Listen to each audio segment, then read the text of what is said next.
অন্যান্য মাসের মতো ফেব্রুয়ারি মাসের শেষ রবিবার দেশের প্রধানমন্ত্রী নরেন্দ্র মোদীর 110তম মন কি বাত অনুষ্ঠান সম্প্রচারিত হলো এদিন বেতারে। এই অনুষ্ঠানের সম্প্রচার শুনলেন বিজেপির রাজ্য সভাপতি রাজীব ভট্টাচার্য। সাত রামনগর বিধানসভা কেন্দ্রের 21 নম্বর বুথে জয়নগর এলাকায় দলীয় কর্মী সমর্থকদের সাথে তিনি প্রধানমন্ত্রীর মন কি বাত অনুষ্ঠান শোনেন। পরে অনুষ্ঠান শুনে নিজের প্রতিক্রিয়ায় প্রদেশ বিজেপির সভাপতি রাজীব ভট্টাচার্য জানান, প্রধানমন্ত্রী নরেন্দ্র মোদী সমাজকে জাগ্রত করার বার্তা দিয়েছেন তার মন কি বাত অনুষ্ঠানে। সমাজের প্রত্যেকটি ব্যক্তির কাছে যাতে সরকারি প্রকল্পের সুযোগ সুবিধাগুলো কিভাবে মানুষজনদের কাছে পৌঁছে দেওয়া যাবে এবং সমাজের জন্য কিভাবে কাজ করতে হবে সেই বার্তা দিয়েছেন প্রধানমন্ত্রী।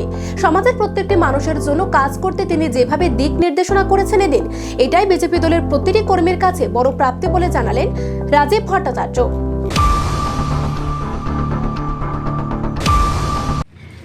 দেখুন, আজকে আমাদের দেশের যশস্বী প্রধানমন্ত্রী নরেন্দ্র মোদীজি 110তম মন কি বাত অনুষ্ঠান অনুষ্ঠিত হয়েছে। আমার সৌভাগ্য হয়েছে যে আজকে সাত রামনগর বিধানসভা কেন্দ্রের 21 নম্বর বুথে আজকে এই 110তম মন কি বাত অনুষ্ঠান শোনার এবং বুথের যারা কার্যকর্তা, মণ্ডলের কার্যকর্তা, আমার সিনিয়র কার্যকর্তা সকলকে নিয়ে এখানে মন কি বাত অনুষ্ঠান অংশগ্রহণ করতে পেরে নিজেকে ধন্য মনে করছি।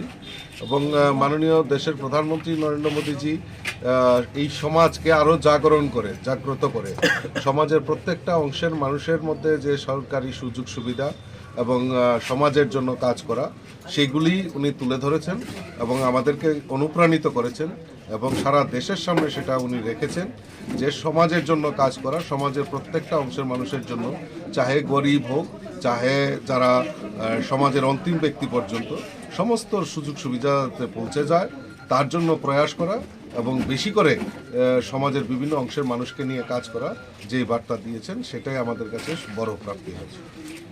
Thank you.